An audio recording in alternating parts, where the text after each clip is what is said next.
BBOR Black Box Online Radio, coming to you from West Virginia.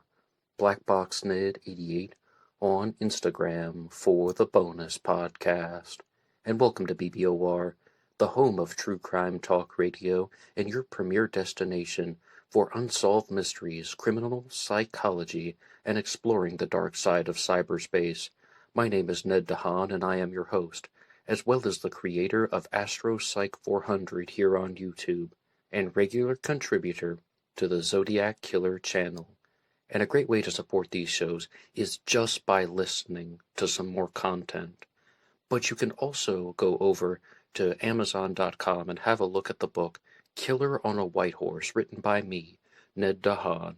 It is a novel, murder mystery, inspired by the Zodiac Manson connection, but it is indeed fictional. However, who doesn't love a good mystery? And there is always the TeeSpring page. Feel free to check out some of the merchandise. And remember, being weird is not a crime. Let the show begin. This episode of Black Box Online Radio is brought to you by Rep Sports and Raze Energy. Are you a fan of energy drinks, protein shakes, and health foods? Well, I sure am. I use the stuff almost every single day. They sell Raze Energy products at my local gym, but you can have them shipped to your home. Use the coupon code NED075, that's NED075, for discounts applied at the checkout.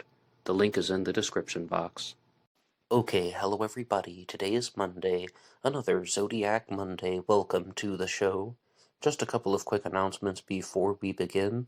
The first one is that on this channel there is an ongoing series about Stephen Avery, who was made famous because of the Netflix docuseries Making a Murderer. But there are many publications out that are surrounding his case, and it's one that pulls in a lot of different elements from the true crime world, because it's not only talking about how the crimes were committed, but also what are the roles of the lawyers, what are the roles of the investigators, is there any type of unethical or inappropriate conduct going on? So many questions, and we are trying to find some answers. And every Friday on this channel I do a segment called The Anything Goes Friday, where any subject is fair game, and I'm going to be doing some future episodes on the case of Stephen Avery. I did one last week, and you can see part 2 next Friday here on BBOR, so now's a great time to like and subscribe to the channel if you haven't done so.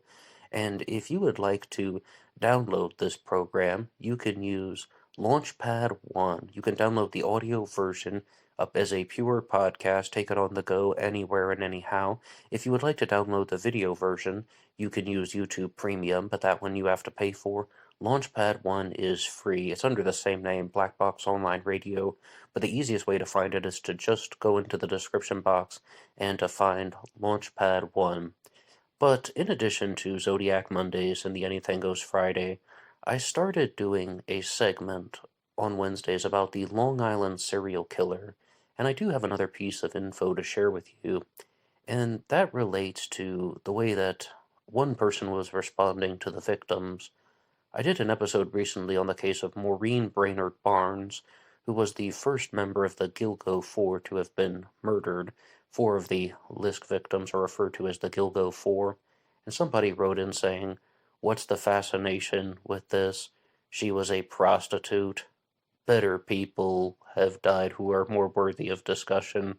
And I simply have to say that that type of behavior is unacceptable. Those types of comments are not welcome here on this channel, and I really hope it doesn't come to the point where I'm just going to have to block everybody who is going to say something like that. I mean, that is one of the only times someone has ever truly insulted a murder victim or said there's no reason to talk about her death because she was a prostitute. I mean, the women who were murdered by Jack the Ripper in 1888 were also sex workers, and no one has said anything about that. I mean, to the credit of you guys in the audience, most people are very respectful, but I want to be very clear that any type of comment like that will just immediately be removed. There's absolutely no reason to insult murder victims, especially in a case where how on earth would you ever be able to say that the victims did anything that would deserve the deaths that they experience. I mean, it's just inconceivable, to be honest. I can't comprehend why somebody would want to say that. I know this person is just trolling and they just want to get some type of reaction, but that user has been blocked from the channel, and I really do not block many people.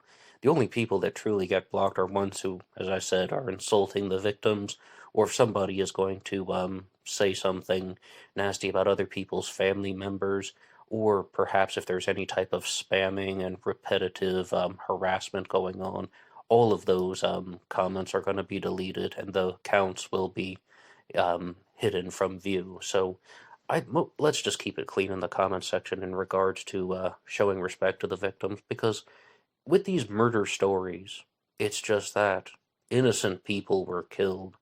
And I thank you all who have been very respectful to everyone. You guys are awesome, and let's keep it up.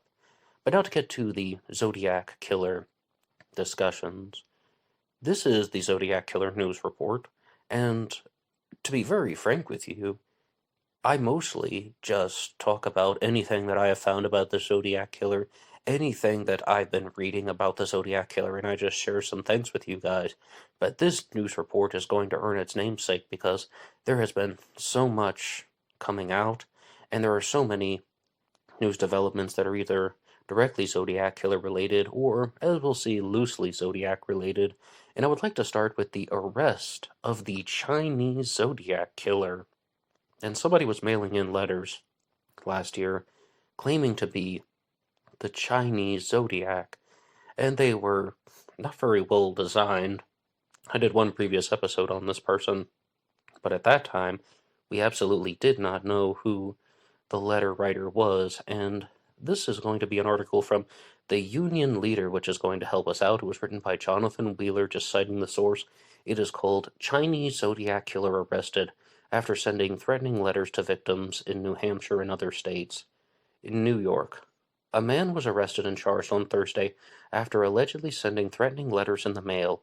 A criminal complaint filed by the U.S. District Court in Albany alleges that Jesse S. Bartlett, age 46, claimed to be the Chinese Zodiac Killer and mailed threatening letters to news outlets, government offices, houses of worship, and private businesses throughout New York, New Jersey, Connecticut, Pennsylvania, New Hampshire, Vermont, and D.C.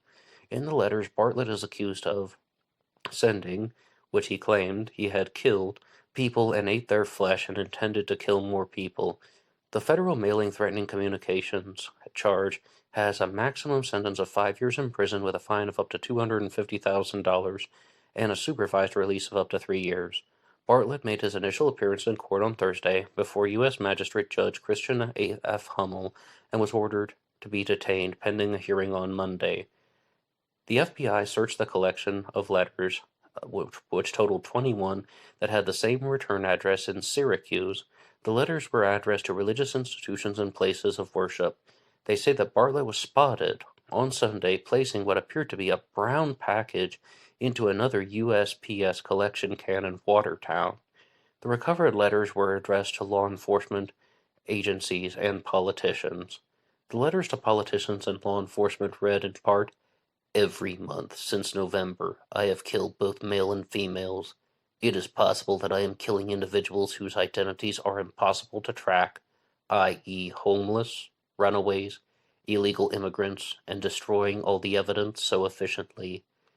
These letters also threaten a school bus driver that he is preparing my ultimate death ritual of self-sacrifice, and that your time to catch me is nearly out. I grow weary of your inability to capture me and to inform the public of my presence. A search warrant for the envelopes was issued Tuesday and executed on Thursday.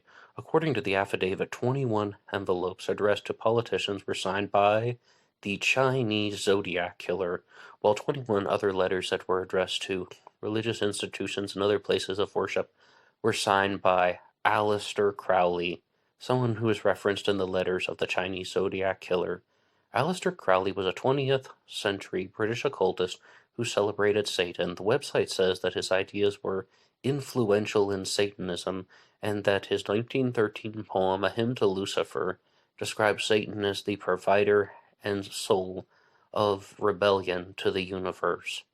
A letter addressed to President Joe Biden And the White House says, I made it clear that I would make an example of anyone who has knowledge of me that refuses to educate the public of my existence before it threatens a school bus driver. The case is being investigated by the FBI's Joint Terrorism Task Force, New York State, and the U.S. Postal Inspection Service. The case is being prosecuted by Assistant U.S. Attorney Alexander Wentworth Bing. Separately, in 2010, Bartlett was cleared of all charges in the shooting death of a 33-year-old named Keith Brabant after a Jefferson County grand jury returned a no bill, which means there was insufficient evidence to support the charge. And this is one more time from the union leader in the Watertown Daily News. And I thank them for that article there.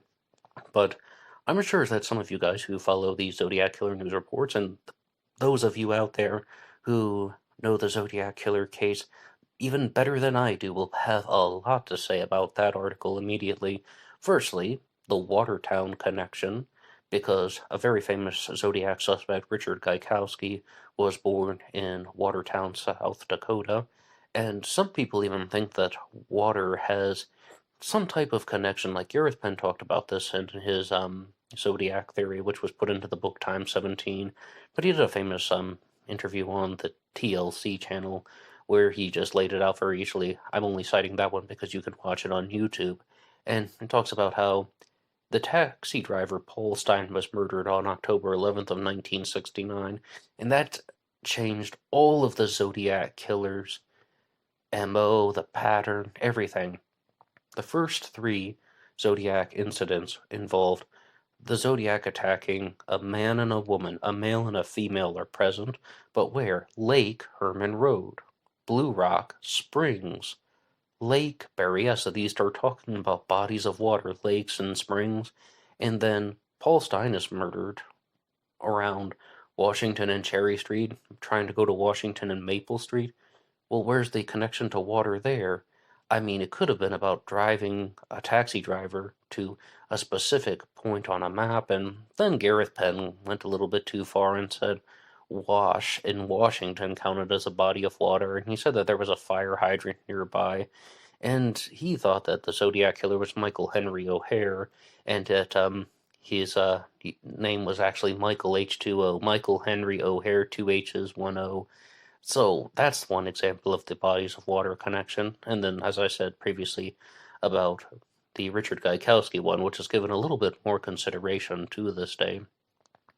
But the Aleister Crowley connection to the Zodiac Killer is very well documented, and even Geraldo Rivera did a TV program in the 1990s, which I believe you can still watch on Tom Voigt's channel, that talks about a theory that the Zodiac Killer of the 1960s was inspired by Aleister Crowley, and that the Zodiac symbol was actually taken from Aleister Crowley, and they have the images that they are sharing to support that.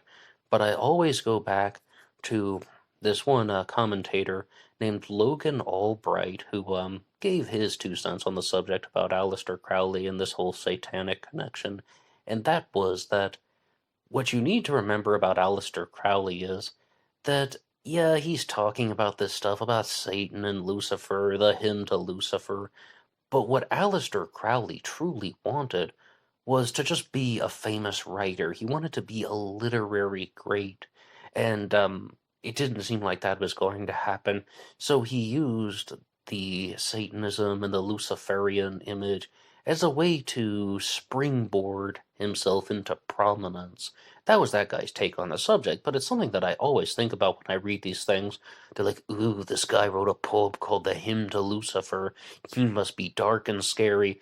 No, he just wanted to show people his writing. He wanted notoriety more than anything. I mean, that I can comprehend. I mean, it's not like one person can just give you the perfect commentary on anything, but I can comprehend that guy's narrative because you see something very similar in 1966 with Anton LaVey and the rise of the Church of Satan, and that is that Anton LaVey also had a dream, and he wanted to be a famous musician. He wanted to be a well-respected musician, but he wasn't really that good, so again, he's using this Church of Satan satanic image as a way to springboard himself into prominence.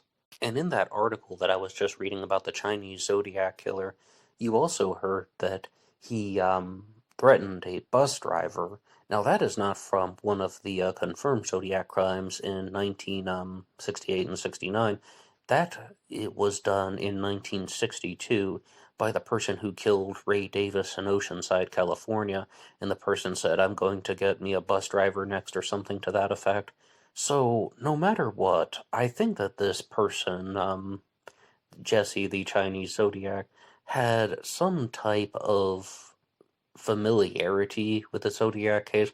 In fact, I think he had a very intense familiarity. Maybe not someone who would be classified as an expert, but it definitely looks like he has very specific pieces of info and some type of desire to insert himself into this. But you did also hear that he was 46 years old. He was involved in legal trouble in the past, even seems like something that very, very serious, and he was either acquitted or, as they said, the jury voted no bill on something that probably would have sent him to jail for life. So I think that this is the case of somebody dealing with some type of deranged mental instability, and I don't think many people would dispute that with me. And right now, I would like to move on to the next piece of info here. Last week on the Zodiac Killer News Report, I was talking about James Simpson, who runs a Facebook page called Zodiac Ciphers Solved, and I did a response to not only his material, but also some discussions that we had via email, and he was not impressed nor pleased with the episode. And I would like to read off one message here that he has written out. And he said, "Hey, like I said, the commentary was skewed, and you took things out of context and added your own spins, but that is your interpretation of what I sent in the letters. To summarize, I thought that this was going to be a review of the information that I sent you related to the ciphers themselves, and you completely went off on an opinionated tangent before giving any information a chance to be seen. Honestly, if you want a serious review of the ciphers and to take the information presented, you should take the time to read it in a timeline. Thanks again for the chance to speak about my research, but as it stands, I think you used the show as a way to present a very short-winded commentary about the information I presented. I originally presented the info behind two suspects that orchestrated these killings, and you began to try and classify it as some type of lone gunman theory. I mentioned a team of operatives that were that the two I were identified as, or being tied to, or involved directly in these killings, and I feel that you flip-flopped my research. Well, to give everybody a fair chance, I would still invite you to check out his Facebook page, Zodiac Ciphers Solved, and I believe that's the only one with that name. It'll come to the top of your search results if you put it into Facebook. And James Simpson is a supporter of a variant of the Zodiac Killer CIA connection. And I'm reminded of a phrase that was used by the British journalist David Aronovich when he said, "There's something marvelly interesting to explore about certain types of theories out there."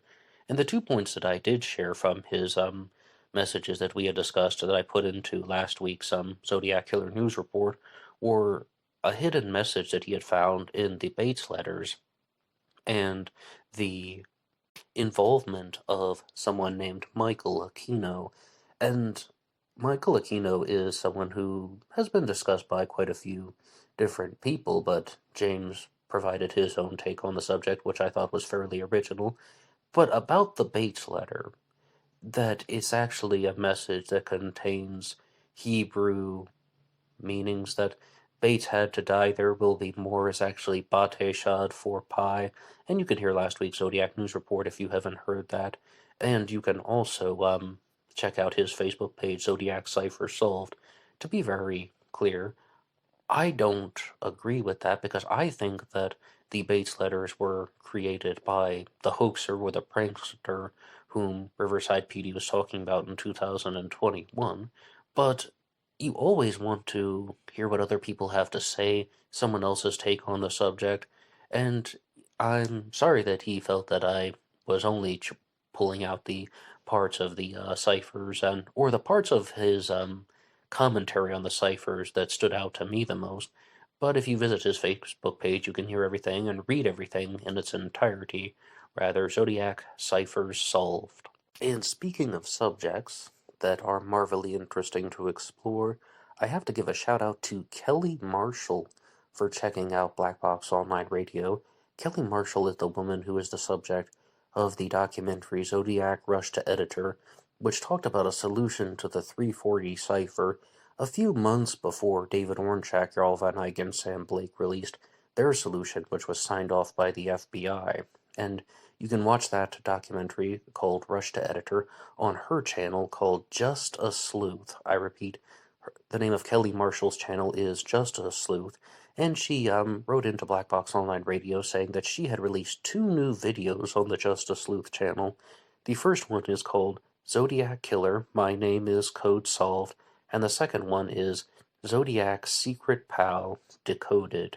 And I always invite you to listen to anyone who is sharing some new types of theories. Between the two of these, I thought that the Zodiac Killer My Name is Code was one that I found definitely easier to wrap my head around, and it shows Kelly Marshall's attempt to solve the Z13 cipher. The Zodiac mailed in 4 ciphers that have been officially accepted as confirmed: the 408, the 340, the Z13, and the Z32. The Z408 and the Z340 have both been solved. The 408 was the one that says, I like killing people because it's so much fun. It's more fun than hunting wild game in the forest because man is the most dangerous animal of all. And the 340 was recently solved just within the last 2 years, and it had a solution to the effect of, I hope you're having lots of fun trying to catch me. That wasn't me on the TV show. Which brings up an interesting point about me. I am not afraid of the gas chamber. But with the Z13, Kelly Marshall also shared something in her message, that she isn't only trying to solve the ciphers, she also is trying to connect them to a particular suspect, which I don't believe Don Hardin was trying to do in the 60s, and I don't believe that David Ornchak and the team were trying to do in 2020. But she's trying to connect the ciphers to a particular suspect named Xenophon Anthony.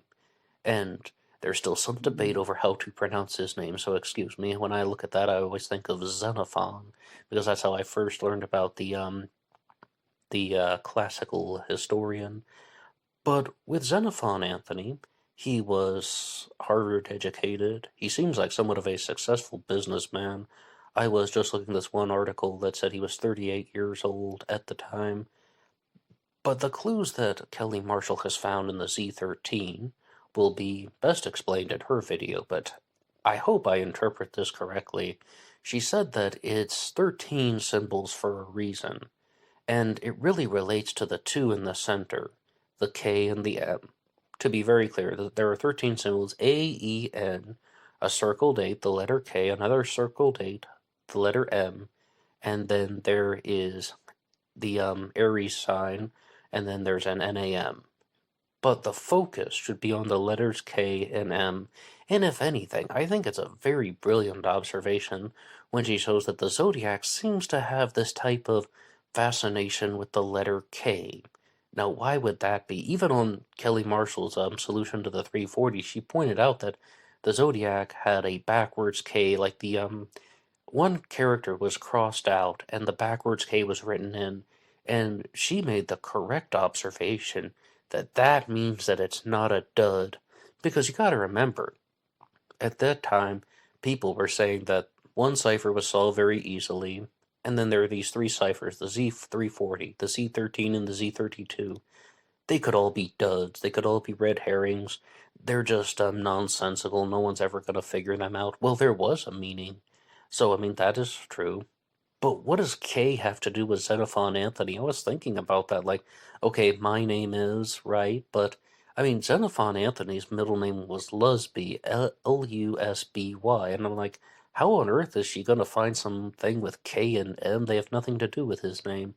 But if you move the letter K 13 spaces, numerically, you are going to get the letter X. And then you have the letter M. If you move M 13 spaces numerically, you're going to get the letter Z. So it's saying Xenophon Zodiac. That's the solution to the My Name Is cipher. My name is Xenophon Zodiac. And you might be thinking, well, what about all these other letters and symbols that are in the Z13 cipher? Well, there are 3 8s.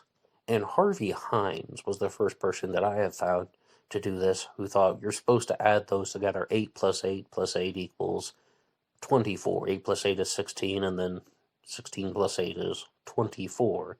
And what's the 24th letter of the alphabet? X, for Xenophon Anthony. I think it's an interesting observation, but you can hear her full analysis on Zodiac Killer, My Name Is Code Solved. I did include Xenophon Anthony in the debunking series that I did. I did an episode on him last year when I was saying that I absolutely didn't think that he was the Zodiac Killer, but as I believe it was Walter who wrote this into the comments section that on a scale of 1 to 10, he gave Xenophon Anthony a 0 out of 10, but gave Kelly Marshall 10 out of 10 for effort. And yes, I mean, I totally think that she has a very, very fascinating way of connecting all of these dots. Like, do you remember her solution to the 340 cipher? It was more or less the documentary Rush to Editor, which I want you to watch on your own, but she had said she had to hold the paper in her hand to truly get a feeling of how the cipher creator would have been thinking. And then she decided to use transparent overlays and to put a transparent copy of the 340 and the 408 on top of each other. And there's one part that says CW, and she thought that could be clockwise. So she twisted the cipher clockwise and it revealed a message, but she is standing by all of her observations.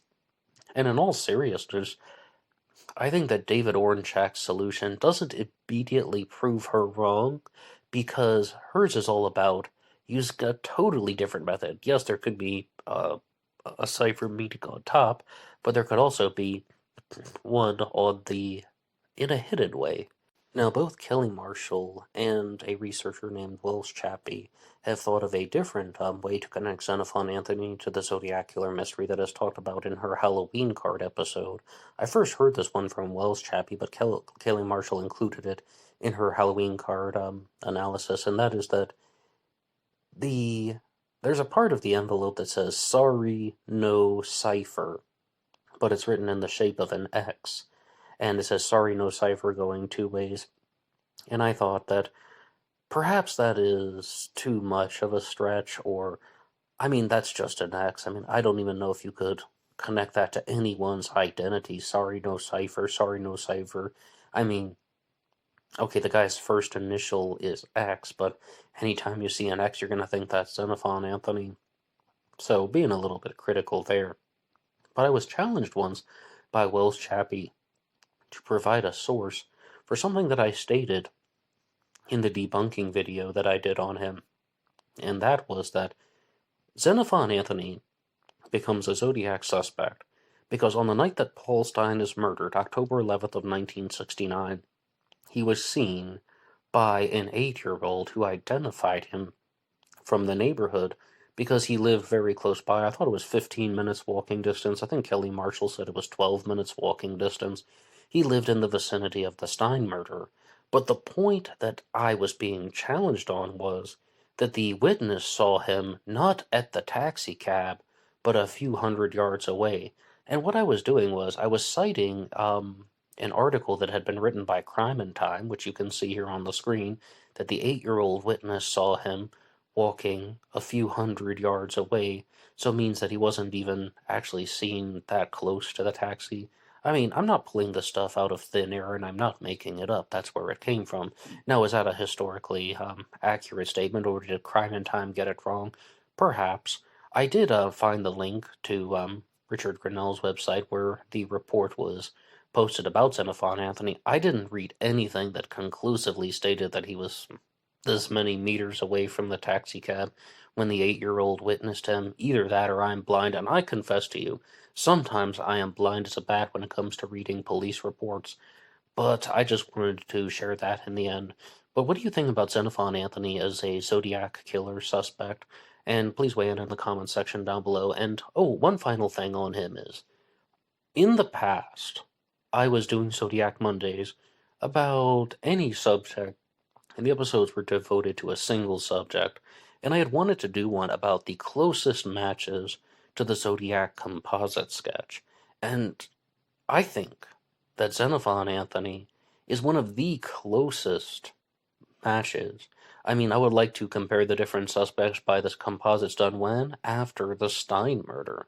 I think Xenophon looks an enormous amount like the sketch, most particularly because he has the same shape of nose, he has the same hairline, and roughly the same, I guess, facial structure, for lack of a better term, but I'm still voting no on Xenophon Anthony. I mean, I think that his body type would have been a little bit off, and there's just something about that article that when I'm tempted to believe crime and time, because if this guy were witness just at the scene of the crime, then why is this 8-year-old kid being just buried in the archives, and why is there so much focus on the Robbins kids who really contributed to the Stein sketch? I mean, if he was seen walking in the vicinity, by that meaning, like, what is it, more than 100 yards away, well, I mean, he lived in that neighborhood, more or less. If you ever walked 12 minutes away from your home, of course you're going to be walking there. That doesn't make you a murderer. But anyway, you can weigh in what you think about Xenophon Anthony. I invite you to check out Zodiac Ciphers. And as always, though, I mean, you can share some things that you would like to hear for future episodes. And moving on to the next segment here. Actually, before we begin, though, I would like to do something. I would like to give a shout out to all the supporters on BuyMeACoffee.com. There's a link to that in the description box. And if you would like to make a contribution to support this show, as well as some other things that are connected to Black Box Online Radio, like some of the books that will be coming out in the near future, that's right, books plural, as well as the efforts of the Zodiac Killer channels, Serial Killer Z to A podcast, which I'm a part of, you can go over to buymeacoffee.com. My name on that page is BlackBoxNed88, but the easiest way to find it is just by clicking on the link in the description box.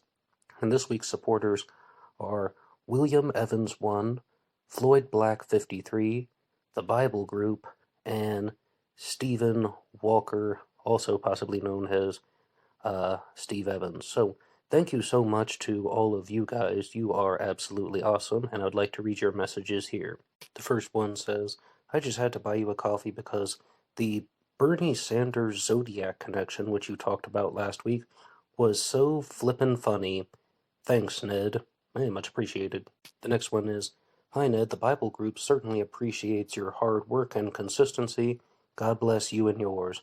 Hey, thank you so much, the Bible Group. God bless. We have Keep Up the Good Work, Please. And the final one, I really appreciate the work you consistently put into BBOR. And that final one was from Stephen Walker. Awesome, you guys. I absolutely love your support. And if anybody does make a contribution in the future to BuyMeACoffee.com, it is all going to be put in right back into Black Box Online Radio. One more time, the link is in the description box. Back in 2019, I started following the channel Bulldog Mindset here on YouTube. It is hosted by a guy named John Sonmez, and I've even done a couple responses directly to his material back in the days of the black box that had the pink bubbles on it. And I was listening to one of his episodes recently, and he said something about frauds and scammers that I thought could be heavily relevant to not only the true crime world, but very specifically the Zodiac Killer mystery. Why don't we just have a listen here? I get the point of exposing the frauds when people are truly frauds and they're truly deceiving people, but doing stuff to assassinate people's character and stuff like that, it's just mudslinging, right? And a lot of it was just really gossip type of stuff. It wasn't factual evidence, right? When you show someone factual evidence, okay, this is exactly what happened, and here you go. That's a little different than when you're doing it for the purpose of, okay, this person offended me, this person hurt my feelings, and I'm gonna hurt them back, or I'm just trying to destroy their character and their reputation without giving them a chance to defend themselves. So mostly my original video was more directed at people gossiping, okay, talking bad about people, not truly people that are genuinely trying to call out scams. All right. Now, I'm not against calling out scams. Okay, I really am not. All right, but here's the question I would ask: is why? Why are you doing it? All right. This is the big thing: is most of the people that are calling out quote scams are not doing it for the right reasons. All right, and they're not doing it the right way. They're not doing it because they want to actually bring the truth to light. Now, I'm not accusing John Anthony. He's got his reasons.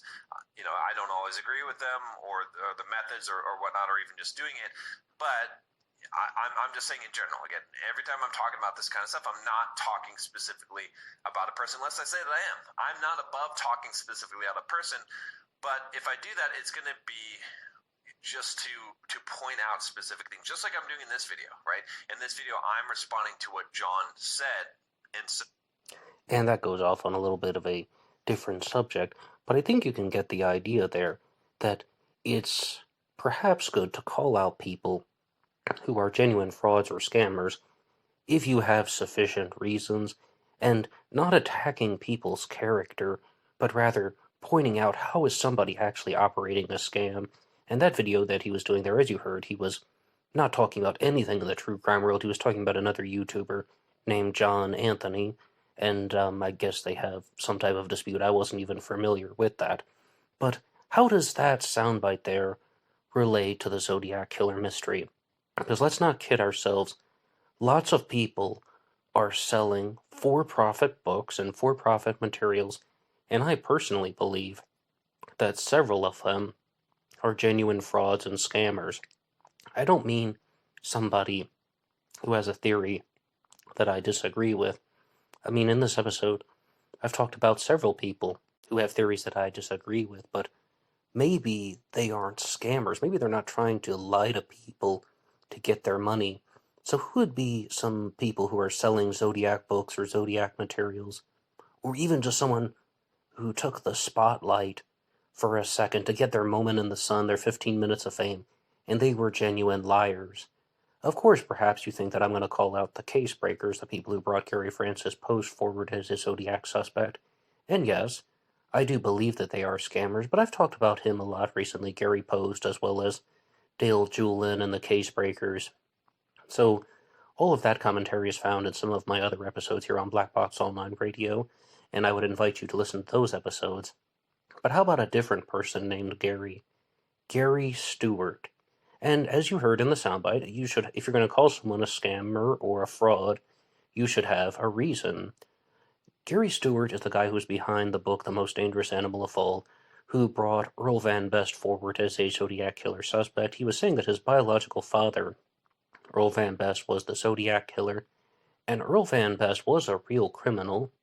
He was involved in a nationwide manhunt, and what happened was he started preying on this young girl named Judith Chandler, who was 13 years old. He would wait for her to come off the school bus, and then he would take her to Herbert's Sherbert shop, and then his grooming of her into, well, what is actually abuse, I mean, statutory rape and such, was referred to as the Sunday Bride or the Ice Cream Romance. And one of the reporters who popularized this story was Paul Avery. And I have this suspicion that Gary Stewart wanted to write a book about his father because, I mean, he was adopted. He didn't know Earl Van Best growing up. And he wanted to learn about his biological father, and then he found that his biological father was a criminal. Oh, he abducted this girl, and they go on the run, and they're going into Mexico, and they're going to Louisiana. They're actually married in the state of Nevada, so they're going all over North America. But he didn't have a way to sell the book, or no one would take fascination in the story unless he added in a particular Zodiac element and started saying that his father was the Zodiac killer.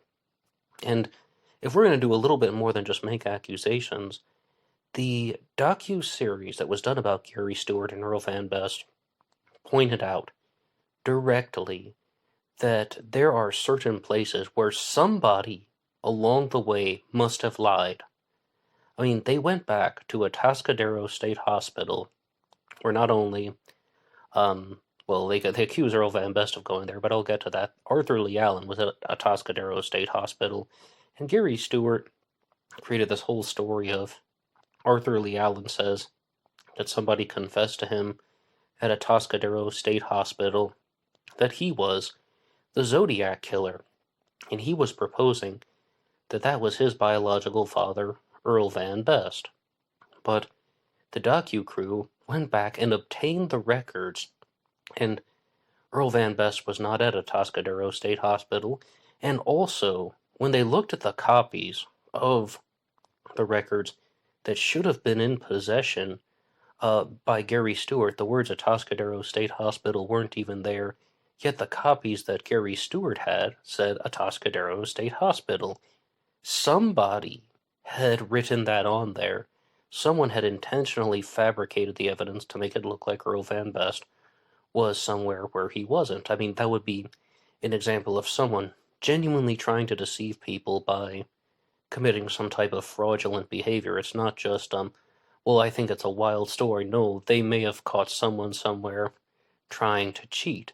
And their conclusion was that it wasn't Susan Mustafa, the co-writer. It wasn't Michael Wachtel, the handwriting expert. It was Gary Stewart himself. And I trust Susan Mustafa, the co-writer of The Most Dangerous Animal of All. I trust her as much as I can throw her.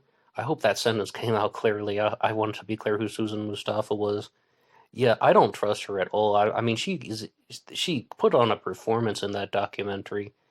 I want to be clear that I do not think that she has any credibility, because she was the liaison between Gary Stewart and Michael Wachtel, who wrote the companion piece to The Most Dangerous Animal of All called The End of the Zodiac Mystery, or whatever that crap was, when he said that he had confirmed that Earl Van Best's handwriting was that of the Zodiac killer by looking at his marriage certificate to Judith Chandler, then quickly said, oh yeah, well, except for the fact that Earl Van Best didn't write it, the pastor at the wedding chapel did. So then they came up with the story, well, the pastor wrote the letters and Earl Van Best committed the murders. They got caught. I also trust Michael Wachtel as far as I can throw him. See, I said it better that time. But that was most likely a grift, most likely done for profit, and perhaps it started with noble intentions. Because one thing that I was so horribly surprised about was, when I would be very critical of Earl Van Best and Gary Stewart, other people would call me out. They're like, did you read the book? Look at all the evidence they compiled. And I was like, yes, I read the book. I did an 8-part book discussion here on Black Box Online Radio, and I openly beg people, do not buy that book, The Most Dangerous Animal of All by Gary Stewart and Susan Mustafa, because it has nothing to do with the Zodiac killer mystery. 24 chapters into the book before the Zodiac is even mentioned, and then the final chapters at the end are just paraphrases of the police reports. And that's what it is. It's just very bland general statements. And Susan Mustafa openly admitted this in the FX special. She said that they took the police reports and they paraphrased them. So, I mean, that's just kind of shoddy workmanship on her part, but Gary Stewart is most likely an absolute fraud. Now, another example of someone whom I believe would have genuinely lied to try and participate in the Zodiac killer mystery, or to try to work up some type of for-profit grift, would be Dennis Kaufman, the person who brought Jack Torrance forward as the Zodiac killer. And even if you were to go on Wikipedia back in the day, you would find something about Dennis Kaufman. Like, I'm talking about the Zodiac Killer's Wikipedia. If you were to just read about Jack Torrance, Wikipedia had this section on the Zodiac Killer's official Wikipedia page about, okay, this guy named Dennis Kaufman came forward and he said his stepfather, Jack Torrance, was the Zodiac Killer, that he found the Lake Berryessa hood in a piece of audio equipment. He found a bloody knife, but then, when he tried to substantiate his claims, he also said that Jack Torrance photographed some of the crime scenes And then Dennis Kaufman revealed the photos, and they were just difficult to see, blurry images that no one could truly make out. I think that says everything about his credibility, because if he actually had photos of the crime scenes, he could have shared them. If he just had a blurry image, he should have known that that was just a blurry image that no one could possibly interpret. So I think that that is just another example of someone who blatantly lied, and I don't always agree with Tom Voigt. But when I did the debunking episode on Jack Torrance as a Zodiac killer suspect, which you can hear in my debunked playlist on this channel, Tom Voigt wrote in and responded by saying, Jack Torrance was a for-profit money grab by a crackhead named Dennis. End of story. I mean, yes, and I know that's not exciting. Some people might not even find that entertaining. But we got this guy, Dennis Kaufman, saying that, hey, I found the Lake Berryessa costume. Number one, the reasons why that's almost deliberately a fake is the costume that was provided by Dennis Kaufman was extremely flat. It didn't have any of that type of four-corner thing on the top of the Zodiac set, and also, more importantly, the Zodiac symbol was drawn on as opposed to being sewn on. Brian Hartnell, the surviving victim who actually saw the Lake Berryessa costume, said very clearly it was sewn on, and also he said that the symbol was white, and the one that Dennis Kaufman provided was yellow, so he has this yellow symbol that he probably drew on with a crayon, one of those Crayola 64 colors things, probably pulled out something like goldenrod, and drew a circle with a cross in it on a piece of black fabric, and it was all engineered. I mean, I genuinely do believe that, and I've been trying to give some supporting reasons. But if we're going to talk about the Wikipedia page, there was another woman, shockingly, that made her way onto there, and that was none other than Deborah Perez, who called out her, I shouldn't say called out, she accused her adoptive father, Guy Ward Hendrickson, of being the Zodiac killer. Is she a genuine fraud? I'm going to vote no, because there was a lot of contrast. Boy, there was this one true crime writer named M. William Phelps who knew Deborah Perez, and he said, people gotta understand, she genuinely believes her theory, she's just wrong. And then the family of Deborah Perez, like her adoptive sisters, who were the biological daughters of Guy Ward Hendrickson, openly said, she knows what she's doing this for profit. They accused her of being a genuine fraud, but which one is it? I vote no for the following reason. Deborah Perez said that not only that, she was told a bunch of wild stories. She's the woman who said that she was also the illegitimate daughter of John F. Kennedy.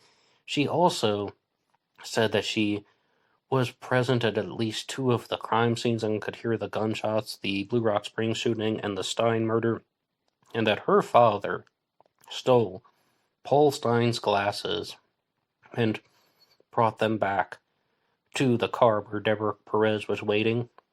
And she said that she was in possession of Paul Stein's glasses and she had them DNA tested. And the DNA came back to be negative. If she were a complete fraud, why would she do that? If she were a complete fraud, then she would have known that the DNA would have come back negative, and then it'd be like, well, that's just kind of handing over the evidence that shows that you are not telling the truth.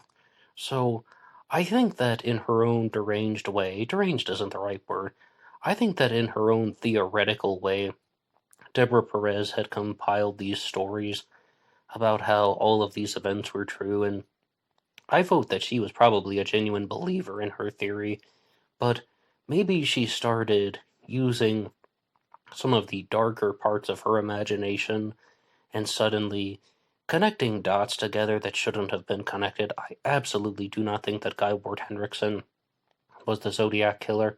He was in his mid-50s.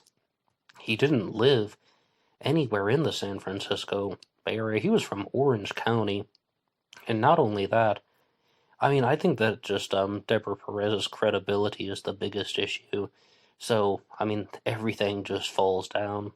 And then there are other people that I'm curious about, and I don't know if they're a fraud or not, but there's that guy Randy Kenny who brought Louis Myers forward as a Zodiac killer suspect, and a lot of people began to doubt him because he said that he heard a deathbed confession from his friend, Louis Myers, who admitted to being the Zodiac killer. He said that he was a classmate of Betty Lou Jensen, and he worked with Darlene Ferrin as a busboy in Terry's restaurant where she worked. Or actually, I shouldn't say that. In a restaurant where she worked, Darlene Ferrin worked at some other places. But then, he said that he heard this deathbed confession and had absolutely no way to know if he was telling the truth or not. Then Randy Kenny was going on all of these TV shows, and he's talking about how he wants to write a book and donate the money to the families of the victims because that was the dying wish of Louis Myers. But in one of the video clips, he referred to the material as his intellectual properties. I was suspicious of that. The audience was suspicious of that. Everybody was suspicious of that. They're like, intellectual properties? I mean, you're saying that, but this is evidence in an ongoing murder investigation. I mean, doesn't that just kind of give you room for doubt that someone is trying to cash in some way? I don't know if Randy Kenny ever made a cent off of that. I don't really think that he would have profited too much, but I have doubts. But I want to be very clear about something. The first two people that I cited, Gary Stewart and Dennis Kaufman, I believe that they are genuine frauds, and I believe that the evidence speaks for itself. The second two people that I just listed, those are a little bit more questionable, and I mean, if we're going to call it as we see it, I have my doubts about their credibility, but I think the first two are in the proven category. But if you want to talk about fraudulent behavior, why not bring up Robert Graysmith? That's right. Some people say that he is the grandfather of all Zodiac killer research, maybe the godfather of all Zodiac killer research, and all of that is true, except for the fact that he spread a lot of misinformation in his Zodiac book. And it's not just the Zodiac stuff with Graysmith. He does this with nearly every single book that he writes. I challenge you to go find a book review about Robert Graysmith.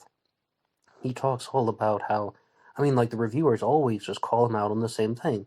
He's taking two ideas that don't belong together and splicing them together. Like half a sentence is true and half a sentence is false. Some examples of this, perhaps in the Zodiac Killer mystery, would be that he wrote that there was an argument with Darlene Ferrin in the parking lot of Terry's restaurant on the night that she was murdered at roughly 10:30 p.m., and then it was possible that that person who was in the argument followed her to Blue Rock Springs Park and then committed the homicide, except that that actually occurred at 10:30 a.m. at the parking lot that was, cited in the police report, and Darlene Ferrin wasn't even present. Then there's some other questionable things that he does when he says that David Faraday and Betty Lou Jensen were murdered by a stocky man, and if there are no witnesses to the crime scene at Lake Herman Road, both the victims died, no witnesses who saw the killer, how on earth could he have any description of the person's body type? But if we're going to talk about that, we can't leave one person out of the equation, and that is Linden Lafferty, who is the author of The Zodiac Killer Cover-Up, also known as The Silenced Badge. And Lafferty, firstly, I have a two-part book discussion on him last year, but to give some very clear points, I don't know if you'd call him a fraud. I think that the only fraudulent thing that he did was he wrote a novel. His book is fictitious, but he tried to pass it off as a real Zodiac Killer non-fiction true crime book. Parts of the Zodiac Killer cover-up are openly listed as saying, this chapter contains a certain degree of fiction. And when I talked about this with Mike Rodelli, he even said, how on earth could Linden Lafferty have recreated conversations which he wasn't a part of in the past, yet still say, oh, this is what this person said, this is what that person said. It's a novel. But, I mean, I've said this once on the channel, but I'll say it again.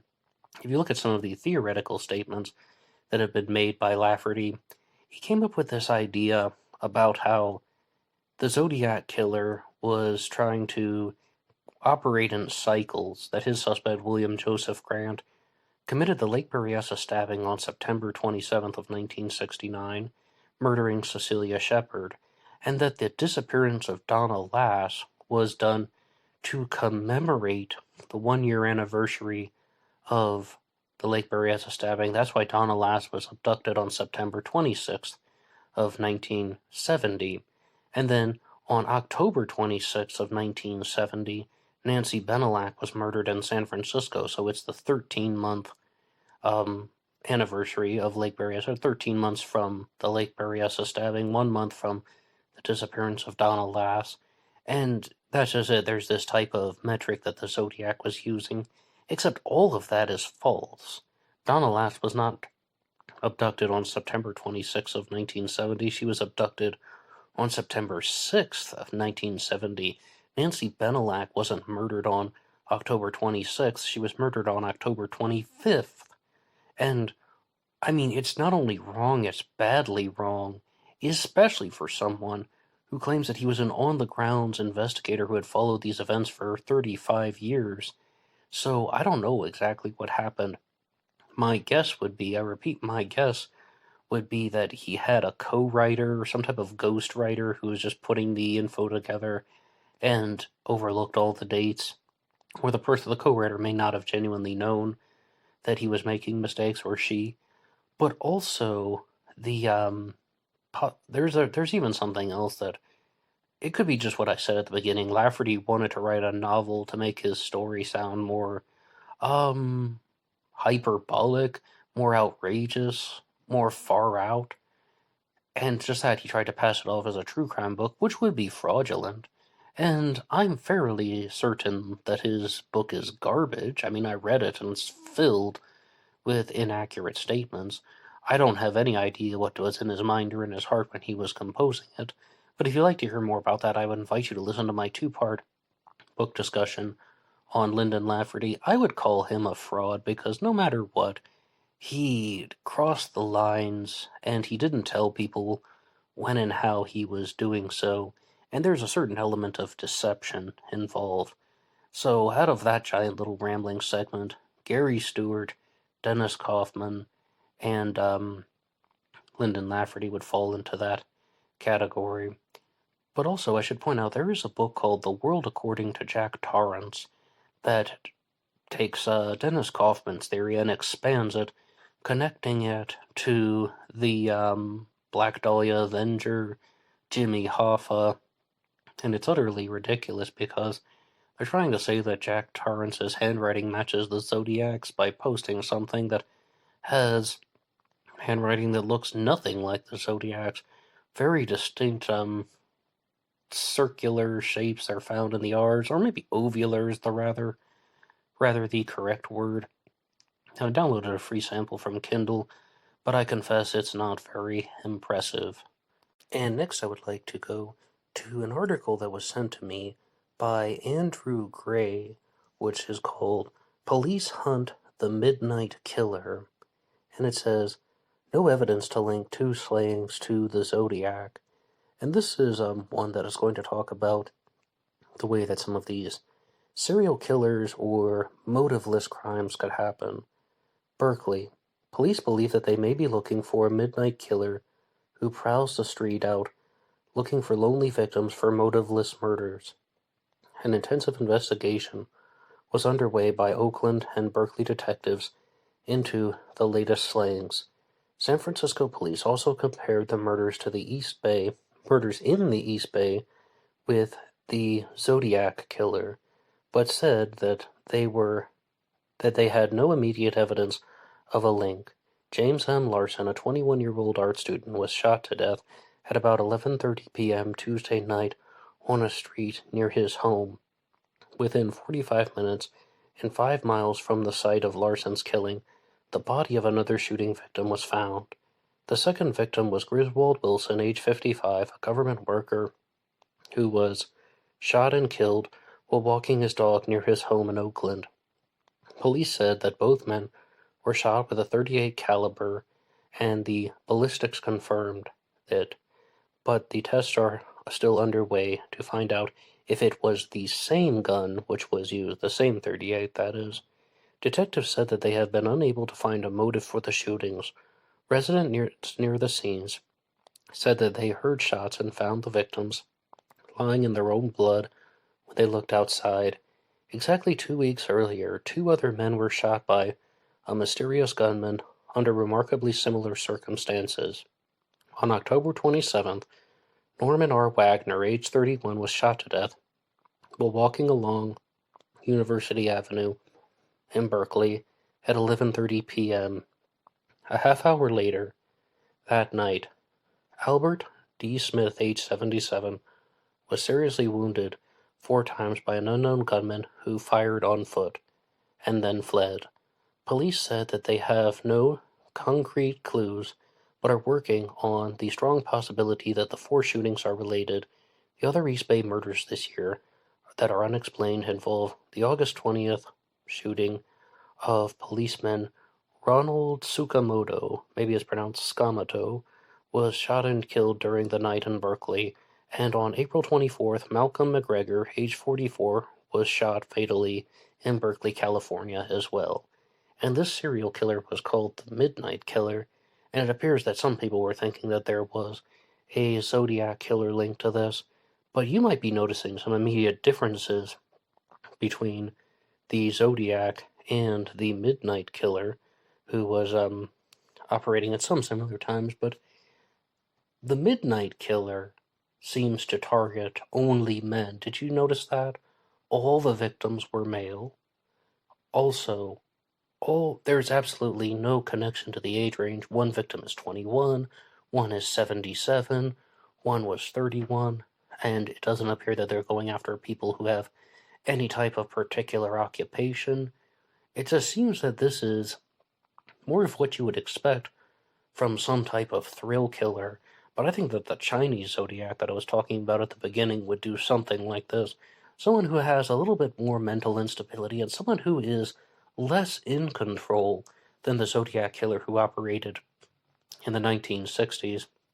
I mean, this would be a big mystery itself, who was the Midnight Killer, because we don't really know if this person is walking or driving, but it seems like he is targeting males who are walking by themselves, and I would really be curious if that's done by chance or it's done because of some type of psychopathology. And I say that because, well, what if it's just these are the people he encountered? I was so tempted at first to say that, okay, all the victims are male because this person hates his father and has some type of animosity toward men. Maybe it's a closeted gay man who's going after other gay men because he's killing within his own sexual orientation. All the typical reasons. But I don't know, when you out walking late at night, maybe he just didn't encounter too many lone females. I'm really not sure.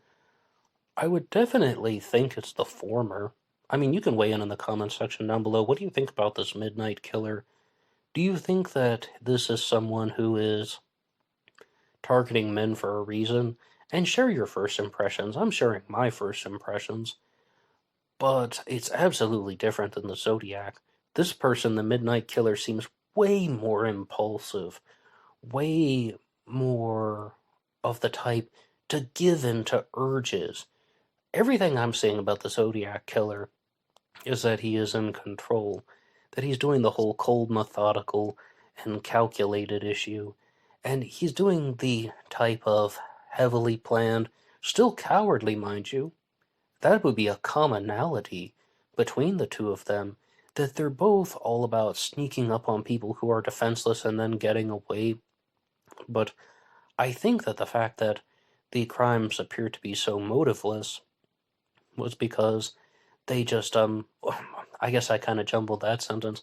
The reason why this person didn't get caught is because the crimes were motiveless. I mean, how would you just stop people from walking around late at night?